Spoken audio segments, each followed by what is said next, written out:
Vamos a sumergirnos en la historia de cómo una de las embajadas más importantes de México, la del Reino Unido, acabó, bueno, derrumbándose desde dentro. Es una historia que tiene de todo: fiestas canceladas, personal castigado y, sobre todo, una pregunta de fondo sobre el poder y cómo se ejerce. Para entender de verdad lo que pasó, tenemos que empezar por aquí, por el coste humano. Esta frase de un antiguo empleado es brutal. Lo dice todo y nos da una idea muy clara del ambiente que se respiraba allí dentro, un clima que, según muchísimos testimonios, se volvió completamente insostenible. El momento en que todo estalla es a principios de 2026. La escena es la siguiente. La embajadora Josefa González Blanco tiene su fiesta de despedida ya organizada, todo listo, y de repente, un día antes, la cancela. ¿La razón? Pues sale a la luz una investigación periodística que lo destapa absolutamente todo. Pero claro, esto era solo la punta del iceberg. La gran pregunta es, ¿cómo se pudo llegar a este punto?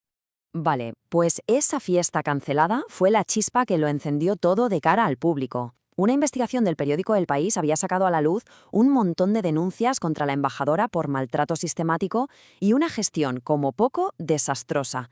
Y así, de la noche a la mañana, una simple fiesta se convirtió en el símbolo de un colapso total. Para entender el porqué de todo esto, tenemos que rebobinar un poco. Vamos a hacer la crónica de cómo, en apenas 5 años, esa embajada descendió al caos más absoluto. Esta línea temporal nos sirve de mapa para ver el deterioro paso a paso. Todo arranca en 2021, con la llegada de la nueva embajadora. Luego la cosa se pone fea en 2022, con la llamada planta del castigo, y todo culmina en un éxodo, casi una estampida de personal. Vamos a ver cada una de estas etapas. El pistoletazo de salida es en 2021. Llega la nueva embajadora con un lema muy moderno: Think outside the box, o sea, pensar de forma innovadora.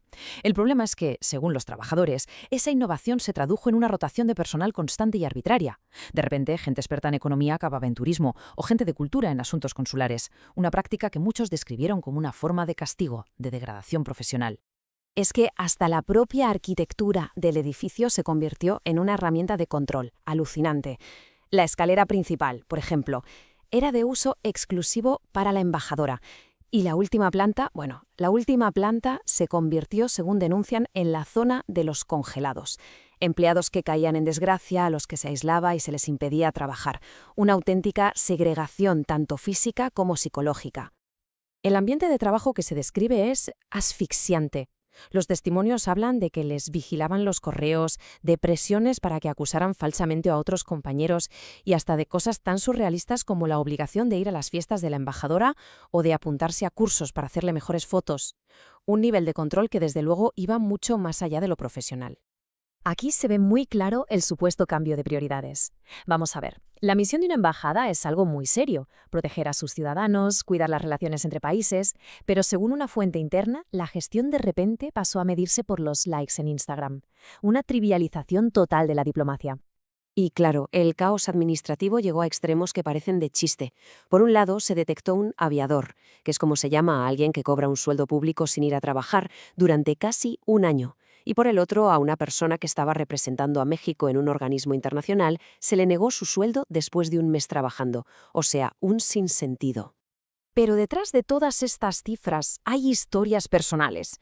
Historias como la de Mauricio, el mayordomo, un hombre que, después de 10 años de servicio, aguantó un ritmo de 108 fiestas en un solo año, para que luego lo despidieran sin indemnización. Como pasa casi siempre, la cuerda se rompió por el lado más débil. El resultado de todo esto se puede resumir en una sola cifra, una muy contundente: 40, ni más ni menos. Al menos 40 trabajadores abandonaron la embajada desde 2021. Una auténtica sangría de personal que, lógicamente, dejó la misión diplomática en estado crítico. Con tantas quejas, era imposible mirar para otro lado. Así que el gobierno mexicano lanzó una auditoría interna. Y este fue el veredicto oficial. La conclusión de esa auditoría se resume en esta nota: un 2/5, un suspenso en toda regla. Era, básicamente, la validación oficial del estado de descontrol que los trabajadores llevaban años y años denunciando.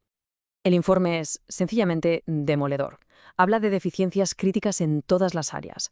Las cuentas no eran fiables, había contratos sin firmar, bienes sin inventariar, un caos absoluto. Y lo más importante, la auditoría señaló a una responsable directa, la embajadora, y le exigió 16 acciones para corregir el rumbo. La pregunta ahora es: ¿fue este un caso aislado, una manzana podrida? Pues todo apunta a que no. En realidad, lo que hace es destapar un problema mucho más profundo, un problema sistémico, la forma en que México elige a sus embajadores. Y aquí está el dato clave. 1 de cada 3 embajadores de México no es un diplomático de carrera, es un nombramiento político. O sea, personas que son designadas por su cercanía al poder, pero que no tienen la formación específica que exige un puesto tan delicado. Y aquí tenemos ejemplos bien concretos de agosto de 2025.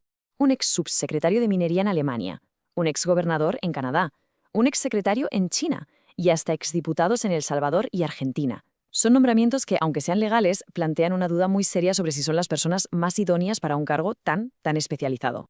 Y ojo, como muestra este gráfico, esto no es algo nuevo, no es de ahora. Las últimas administraciones, de un color y de otro, han tirado de nombramientos políticos de forma sistemática. Es un patrón que se repite una y otra vez, gobierne quien gobierne.